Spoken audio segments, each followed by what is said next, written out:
Guys, ipapakita ko sa inyo kung ano nangyari sa mga okra ko. Ganito yun, no? Wala ng dahon.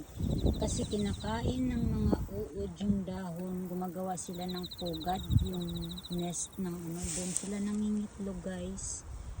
Malaking uod. Yan, oh. Yan ang kumakain ng mga okra. Ito.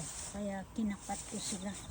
Pinapatay ko rin sila kasi nauubos na nila yung dahon ng okra ko. Kaya yan, itong ginagawa ko. Ayan. Kasi wala na talaga pakinabang yung okra. Namumunga pero walang dahon.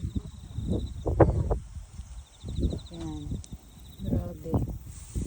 Inuubos talaga nila yung dahon. Ayan, napugad yan eh. Ilog na dahon. Yan sila gumagawa ng nest, tapos pag nabubuo na, dadami na yung uod. Kaya yan, ito sa dahon, sa ano, yan. Kaya pinapatay ko rin sila pag nakita ko. Takot kasi ako kumakain ng mga uod. Kaya yan, ganyan yung okra natin ngayon. Yan ang okra. Pero marami pa namang maha-harvest kasi malapad nga to. Yung okrahan ko dito na lapad. Ayan. Iba-iba din tayong mga tanim ng gulay. Kaya kasi kaso nga lang kinakain talaga ng uod yung dahon. Ayan.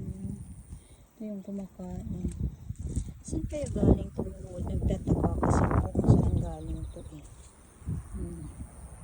Kaya mag-harvest na ako kasi parang uulan, ang itim ng langit ko. Itim. Kaya mag-harvest na tayo ng okra.